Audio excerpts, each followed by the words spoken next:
संजय सिंह ने दिल्ली में कोरोना और अस्पतालों को लेकर बीजेपी पर सियासत करने का आरोप लगाया। दिल्ली के उपराज्यपाल पर निशाना साधते हुए संजय सिंह ने कहा है कि अरविंद केजरीवाल को दिल्ली के लोगों की चिंता है, जबकि उपराज्यपाल उनके फैसलों को पलट रहे हैं और देश के गृह मंत्री चुनाव प्रचार में लगे हैं।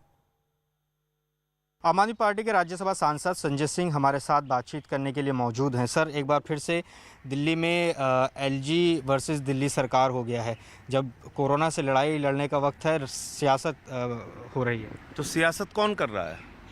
अरविंद केजरीवाल और आम आदमी पार्टी दिल्ली के लोगों के स्वास्थ्य की चिंता कर रहे हैं। और दिल्ली में कोई आसमान से टपका हुआ व्यक्ति नहीं है। यहाँ पर यूपी, बिहार, हरियाणा, राजस्थान, कर्नाटक, अलग अलग राज्यों के लोग रहते हैं। उन्हीं के स्वास्थ्य की चिंता हम कर रहे हैं। उनके लिए बेड कैसे होगा, उनके लिए वेंटिलेटर कैसे होगा। और भाजपा क्या कर रही है? गृह मंत्री अमित शाह क्या कर रहे हैं? वो घूम घूम के चुनावी रैलियां कर रहे हैं। 74,000 एलईडी के माध्यम से अपना प्रचार कर रहे हैं। हम इस बात की चिंता में लगे हुए हैं कि कोरोना पे कैसे विजय पाई जाए। भाजपा इस बात की चिंता में लगे हुए कि चुनाव में विजय कैसे पाई जाए। ये कहाँ से पैसा इनके लिए आ रहा है? इतना पैसा क्या ये इस वक्त इस महासंकट के समय में लोगों के इलाज में नहीं लगा सकते थे? उनकी मदद में नहीं लगा सकते थे? आप ओछी राजनीति कर रहे हैं दिल्ली के लिए। दीपक, अभी ऐसे वक्त में जब सबसे ज्यादा व्यवस्थाओं की जरूरत दिल्ली को है, इस पर भी अब राजनीति होती दिख रही है। जी, साफ तौर पर जिस तरीके से एक के बाद एक फैसले उपराज्यपाल ने बदल दिए हैं। आज की मीटिंग में भी अरविंद केजरीवाल की जगह मनीष सिसोदिया पहुंचे थे। कल से ही वो ये कह रहे हैं कि कम्युनिटी स्प्रेड जैसी स्थिति दिल्ली में बन गई है, जिसके लिए अगर तैयारी नहीं की गई तो आने वाले समय में दिल्ली के लिए बहुत मुश्किल हो जाएगा। तो उनका साफ तौर पर ये कहना था। अगर आंकड़ों की अगर बात करें तो 31 जुलाई की जो उन्होंने तारीख दी है, वो तारीख इसलिए दी गई है क्योंकि पिछले आंकड़ों को हम देखें तो 12 से 13 दिनों में मामले डबल हो रहे हैं। 12 से 13 दिनों में मामले डबल हो रहे हैं, ये अपने आप में बड़ी बात है। तो उनका ये कहना है कि अगर इसी तरीके से आंकड़े डबल होते रहे, संख्या बढ़ती रही, तो स्थिति हाथ से निकल जाएगी। यही वजह थी कि आज डीडीएमए की बड़ी बैठक थी, जिसमें ये तय होना था कि कम्युनिटी स्प्रेड दिल्ली में हुआ है, ये मान लिया जाए। उसके बाद नए तौर तरीके, नई व्यवस्था के साथ दिल्ली में तैयारी की जाए। लेकिन जब उपराज्यपाल ने साफ तौर पर कह दिया कि अभी उन्हें ऐसा लगता नहीं है, तो ऐसे करने की जरूरत भी नहीं है। लेकिन उनका ये भी कहना है कि बेड बढ़ाने को लेकर दिल्ली सरकार को काम करना चाहिए, जिसको लेकर दिल्ली सरकार का ये कहना है कि लगातार काम करी। लेकिन जो आज मीटिंग के बाद कही गई है दीपक, उसमें एक बात तो साफ है कि आम आदमी पार्टी की सरकार ये जो बात बता रही है, आंकड़े बता रही है, इससे डर का माहौल जरूर बन रहा है दिल्ली में। दूसरी तरफ उपराज्यपाल जिस तरह से काम नहीं कर देने रहे हैं दिल्ली की सरकार को, वो लगातार उस बात को उठा रहे हैं। सच्चाई है कि दिल्ली की जनता परेशान है। इधर कांग्रेस नेता अजय माकन ने दिल्ली में कोरोना मरीजों को बेड न मिलने और टेस्टिंग कम होने की शिकायत पर मानवाधिकार आयोग को ज्ञापन सौंपा है।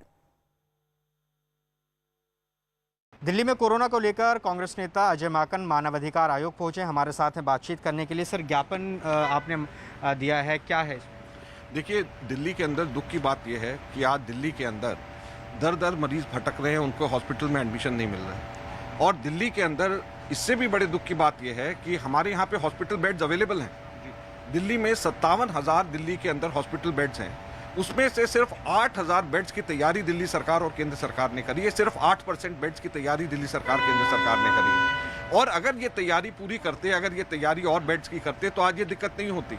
हमारा मानव अधिकार आयोग का ये कहना है, हमने रिक्वेस्ट करी कि 70% बेड्स दिल्ली में, जैसे केंद्र सरकार के पास 16,700 बेड्स अवेलेबल हैं, तो 16,700 में से सिर्फ 1,500 बेड्स इसके लिए रखे हुए हैं।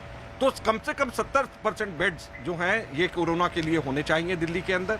और दिल्ली सरकार में 38 हॉस्पिटल में से सिर्फ 5 हॉस्पिटल उन्होंने कोरोना के लिए रखे हुए हैं, तो बाकी हॉस्पिटल्स क्यों नहीं है? तो हमारी यही जो है केंद्र सरकार, दिल्ली सरकार से कहना है कि अपने हॉस्पिटल बेड्स वो लोग जो हैं खोलें और वहाँ पे कोरोना पेशेंट्स को ले। दूसरा जो हमारा मुख्य बात है कि 3700 सिर्फ टेस्ट कल हुए हैं, आधे हो गए। तो जब पॉजिटिविटी रेट बढ़ रहे हैं तो टेस्ट आधे क्यों हो? टेस्ट भी तो बढ़ने चाहिए।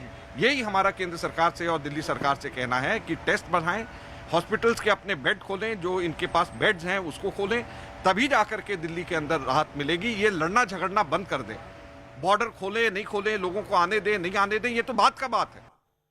और इस बीच एक खबर ये भी है कि मध्य प्रदेश में बीजेपी के नेता ज्योतिरादित्य सिंधिया और उनकी मां दोनों को ही कोरोना हो गया है। ज्योतिरादित्य सिंधिया और उनकी मां दोनों ही दिल्ली के मैक्स अस्पताल में पिछले 4 दिनों से भर्ती हैं।